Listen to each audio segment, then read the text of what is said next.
Mesdames et messieurs, chers téléspectateurs, bonsoir à toutes et à tous. Merci d'être au rendez-vous de ce soir sur cette émission intitulée Le rendez-vous des élections.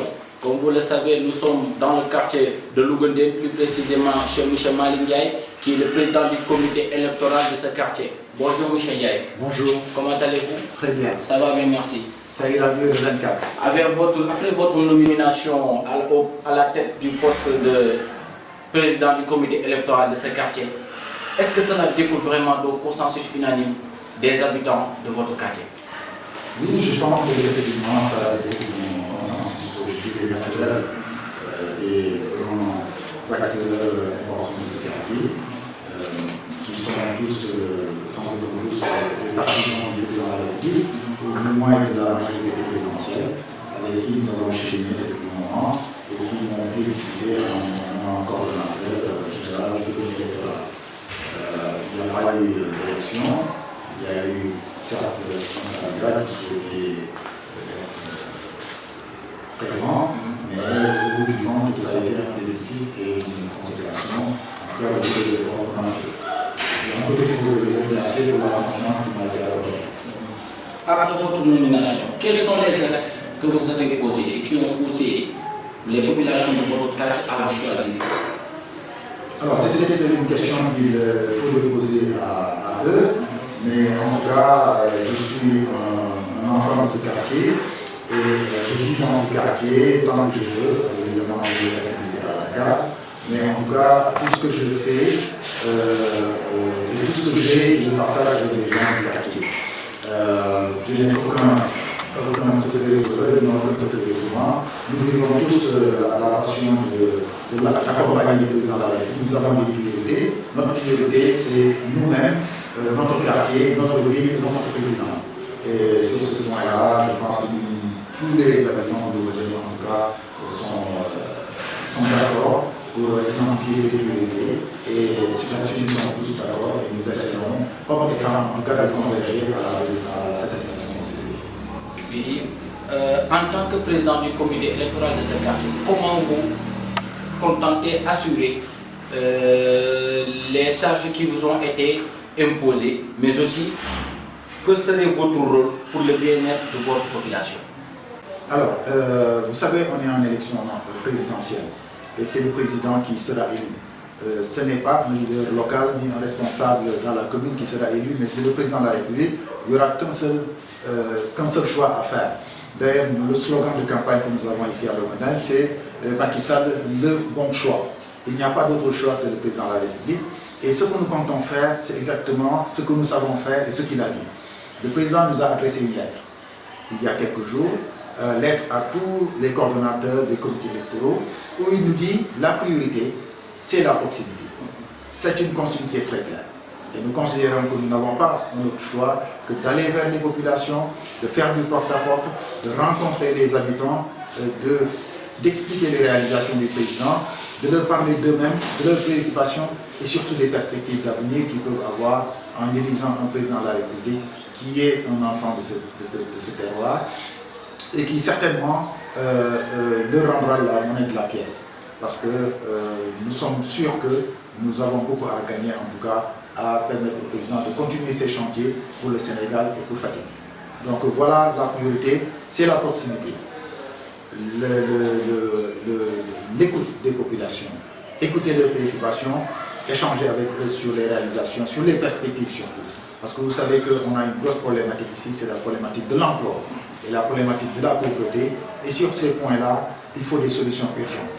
Et nous pensons que dans les meilleurs délais, en tout cas, au sortir de ces élections, il va y avoir une priorité, une force qui sera mise sur la résolution des problèmes des gens de ce quartier, des gens de cette ville qui n'ont pas d'emploi et qui font beaucoup d'espoir à l'élection du président de la République. En tout cas, pour nous, c'est le bon choix.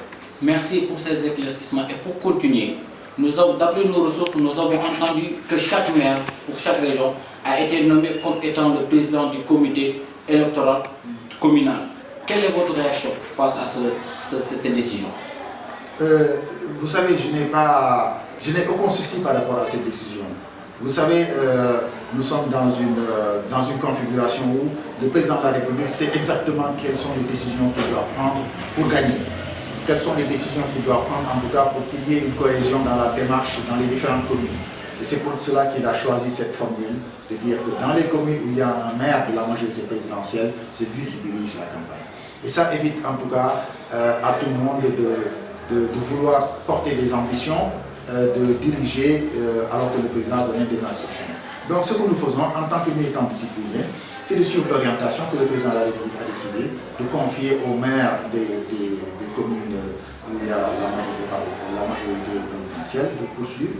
Et c'est ce que nous sommes en train de faire ici à Fatick. Je pense qu'il n'y aura pas de difficulté là-dessus, d'autant plus que le maire est le ministre de la République, donc qui occupe une hiérarchie très élevée dans l'organisation administrative et politique de ce pays. Et cela, je pense, n'a pas posé de problème. Oui. En tant que natif de ce quartier, quel appel faites-vous aux jeunes de ce quartier pour la mobilisation afin de réunir le président au premier tour des élections? Alors, l'appel que je fais, je le renouvelle parce que je le fais tout le temps et je discute avec les jeunes de ce quartier sur leurs propres problèmes, sur leurs propres préoccupations et j'essaie de leur donner de l'espoir en disant qu'en élisant le président de la République, encore une fois, en lui faisant confiance, nous devons faire partie de ceux qui ont amené la victoire, mais également de ceux qui doivent bénéficier des bénéfices de cette victoire-là. Et il arrive parfois où vous pouvez vous retrouver dans un environnement où on n'a pas su tirer profit, en tout cas de la position du président de la République ou de certaines autorités après avoir gagné. Mais cette fois-ci, nous avons espoir qu'en jouant notre partition dans la campagne, en jouant notre partition dans l'élection du président de la République, nous allons pouvoir bénéficier des dividendes de cette élection-là d'une manière ou d'une autre pour que la jeunesse puisse se retrouver. Nous avons travaillé justement sur ce point-là, sur les données statistiques de notre commune, de notre centre de vote et même de tout Fatick. Et ce qui apparaît, c'est que rien que dans notre centre de vote, 60% de l'électorat a moins de 35 ans. Nous votons à Khar Ndofène.